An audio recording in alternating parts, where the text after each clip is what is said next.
En la ley judía, no todos los animales se pueden consumir, y los que sí están permitidos deben de atravesar un cierto proceso de sacrificio y de limpieza.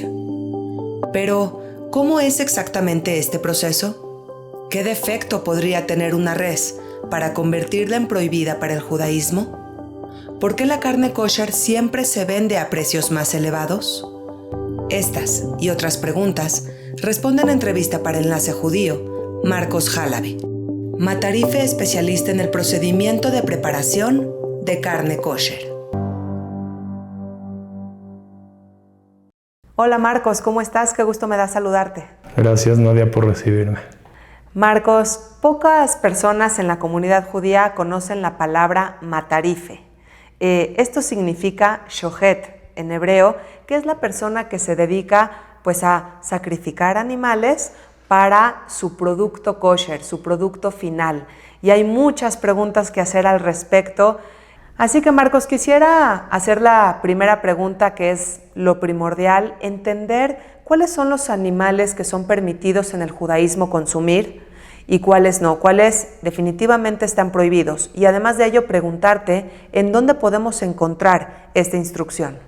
En Levítico se mencionan las aves y los animales, también las señales de los que se pueden comer y no se pueden comer.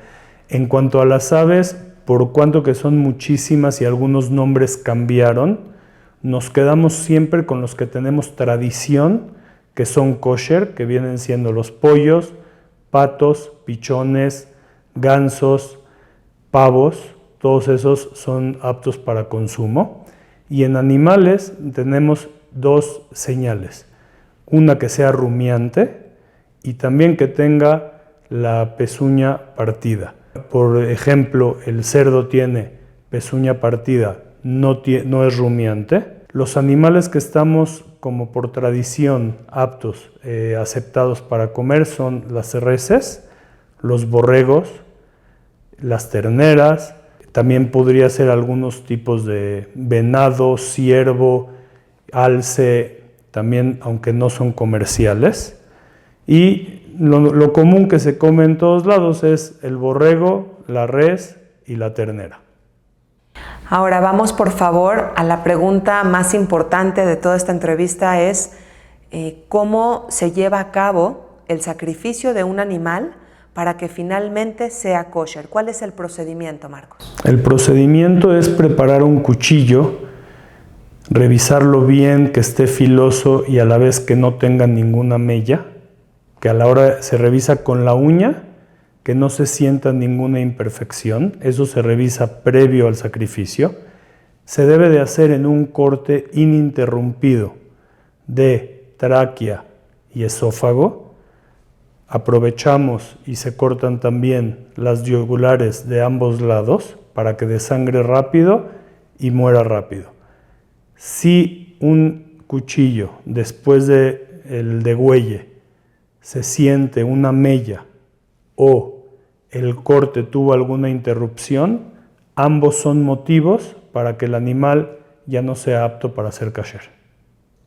Esto que me mencionas de que la uña se debe de pasar por el cuchillo es con el objetivo de sentir que esta navaja está en perfectas condiciones, que no tiene ningún tropiezo en su filo que pueda provocar un corte imperfecto, ¿cierto? Correcto. Y si yo con la uña no siento, al ser tan filoso, el corte va a tener menos sensibilidad y sufrimiento a la hora de degollarlo. Marcos, mencionaste la palabra sufrimiento y es justo la pregunta que te quería hacer. ¿Por qué el judaísmo argumenta que a través del procedimiento kosher simplemente el animal sufre menos? ¿Qué sucede en este lapso? A la hora de cortar los medios vitales principales, que viene siendo la respiración, la alimentación y hacer un desangramiento masivo, el animal queda inconsciente rápidamente y provoca después también una muerte más rápida. Probablemente podría verse aparatoso por la cantidad de sangre que sale, pero el animal queda inconsciente y después deriva en su muerte bastante rápido si se hace el corte como debe de ser. Esto también provoca que no libere las toxinas. Libere menos toxinas y menos adrenalina y estrés en su fallecimiento, en su muerte. Claro, una adrenalina y unas toxinas que termina ingiriendo el ser humano a la hora de comer este alimento. Correcto. Bueno, pues ya que tenemos una res, por ejemplo, un pollo que es completamente kosher, que se sacrificó de la manera indicada según el judaísmo, tenemos todavía más elementos que podrían provocar que deje de ser kosher, es decir, algunas imperfecciones en el animal, etc. ¿Cuáles son estos encuentros con los que te podrías topar? Ok. En cuanto a las aves, se revisa los tendones de las patas, que se ha detectado que existe un virus que les provoca que se corte alguna parte del tendón y eso me lo inhabilita para kosher. En cuanto a los animales, se revisa el estómago y se revisan los pulmones.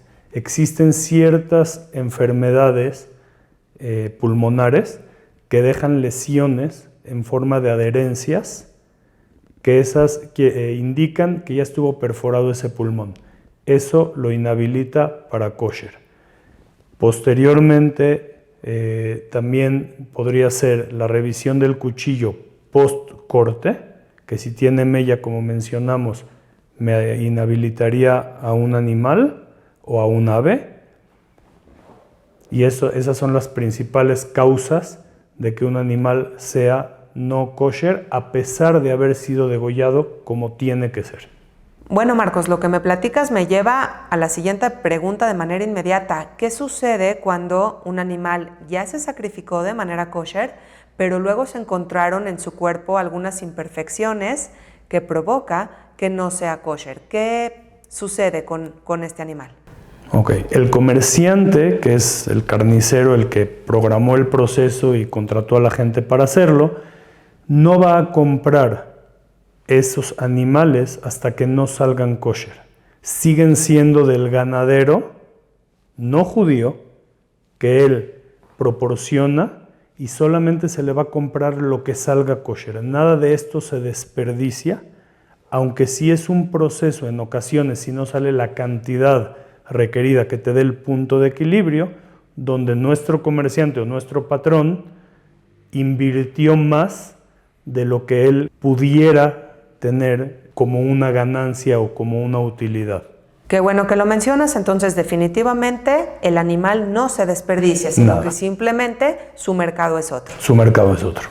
Y ya que mencionamos la palabra mercado, Marcos, quizá tú nos podrías explicar por qué siempre los productos kosher tienen un precio mucho mayor a una carne o un pollo tradicional. ¿Qué es lo que justifica estos precios más elevados? Okay. Poniendo un ejemplo en mi caso personal, nosotros somos un equipo de 9 personas que trabajamos para un comerciante de Estados Unidos, el cual tiene que pagar aviones, hoteles, alimentación, sueldos de esas 9 personas, programando un sacrificio de, por decir, 380 o 400 animales, y donde él quiere, o su punto de equilibrio es un contenedor de carne de 18 toneladas, y muchas veces el resultado no lo es. Es, por decir así, un negocio de alto riesgo y donde no siempre sabes cuál es el resultado que vas a tener. No son metros de tela que de tantos metros te van a salir tantas camisas. Como puede haber semanas que el proceso es muy exitoso, como puede haber semanas que el proceso es fracaso comercial.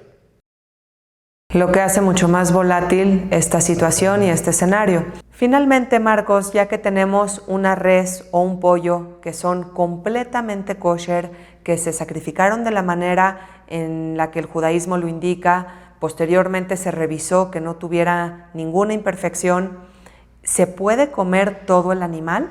Es decir, basándonos en la res, por ejemplo, absolutamente todas sus partes, ¿las puede ingerir personas de la comunidad judía? No. Todavía después del sacrificio y la revisión de órganos, aplicable a cada uno de los diferentes animales, llevamos un proceso de remojo y salado para quitar toda la sangre absorbida dentro de los tejidos, y posteriormente en las reses, que es donde más hay merma, se come hasta la 10ª, 11ª, 12ª costilla, que viene siendo el cuarto delantero. La parte de atrás habría muchas partes o pequeños lugares donde habría que limpiar. Eso provoca también merma y ahí sí llega un poco de desperdicio. Algunas vísceras tienen también que llevar una limpieza especial y no todo es apto para kosher. Hay que recordar que el objetivo del judaísmo es la salud en el ser humano, en su organismo, y esto desde tiempos ancestrales, así que son leyes que su objetivo es simplemente provocar una alimentación más sana, cuidando de no comer en el animal toxinas que nos pueden hacer daño, el sebo que tú mencionas que no es bueno para la salud, y además una limpieza importante. Hablando ya de que tenemos un producto kosher, luego viene un proceso de salación y de enjuague. ¿Nos podrías hablar un poco de este proceso? Sí, todo lo que viene siendo carne, de lo que sea, ave o animal, tiene que estar enjuagado durante media hora en tinas, completamente sumergido, quitar todos los coágulos visibles a ojo. Después pasa por un proceso de salado, se deja remojado, se deja en sal, cubierto de sal durante 1 hora, y después se enjuaga 3 veces antes de poder comerlo. Este proceso se puede brincar solamente en partes de que se van a comer asadas a fuego. Pero como nosotros no sabemos cómo lo va a consumir cada uno, todo lo que sale hoy en día, creo yo, en todo el mundo como kosher, ya pasó por ese enjuague, por ese remojo, salado y enjuague. Marcos, trabajas entonces de manera cotidiana, pues sacrificando una gran cantidad de animales todos los días. ¿Esto no ha provocado que pues te conviertas en alguien insensible ante el dolor animal? No, por el contrario, nosotros revisamos el cuchillo que esté afilado y que no se sienta nada, pensando en que el animal tampoco sienta el corte, y nosotros cuidamos, intentamos cuidar, no hay ningún sufrimiento innecesario. No por el hecho de que lo vamos a matar ahora, puedo permitir que se le provoque un sentimiento o un dolor que no es necesario estrictamente. Qué maravilla de palabra. Se evitan sufrimientos innecesarios. Si bien se está sacrificando un animal, se están evitando sufrimientos innecesarios en la mayor medida posible. Y ante esto hay un tema maravilloso en donde está la prohibición de que una madre sea sacrificada con su cría el mismo día, en el mismo momento. ¿Nos podrías platicar un poco de este tema en particular? Sí, es un versículo en la Torah que dice: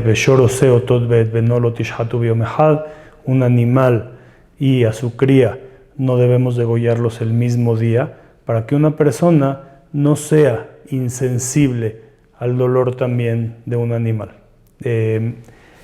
Nosotros, a la hora de hacer esto, lo vemos como una misión de poderle dar a nuestra comunidad medios para alimentarse. Nosotros no lo hacemos como crueldad, es un servicio que se da y es una misión y un zehut, un mérito, poder dar a la gente producto kasher para comer. Solamente terminar recordando algo muy importante. Hoy en día existen muchas organizaciones que protegen los derechos de los animales, Hoy en día tenemos gente vegana, gente vegetariana, etc. Sin embargo, quien se ha preocupado por el sufrimiento de los animales y por sacrificarlos, provocándoles el menor sufrimiento posible, ha sido el pueblo judío, y no en el siglo XX, sino milenios atrás. Que hemos venido llevando la misma técnica que se nos transmitió milenariamente, es lo mismo que seguimos haciendo ahorita, y sin entrar en el tema de veterinaria, que no soy la persona indicada, pero la mayoría de los lugares que se hacen grandes plantas que manejan carne kasher tienen veterinarios de tiempo completo. Intentamos adaptar la tradición kosher con el famoso tema de bienestar animal. No contrapone. ¡Qué maravilla! Y todo lo que me mencionas es admirable. Sin embargo, más admirable es todavía que hace más de 2000 años el pueblo judío ya se preocupaba por el sufrimiento animal. Así es. Gracias, Marcos. Muchísimas gracias por tu tiempo para esta entrevista y por darnos un tema tan interesante. Gracias a ti, Nadia, por recibirme. Hasta la próxima.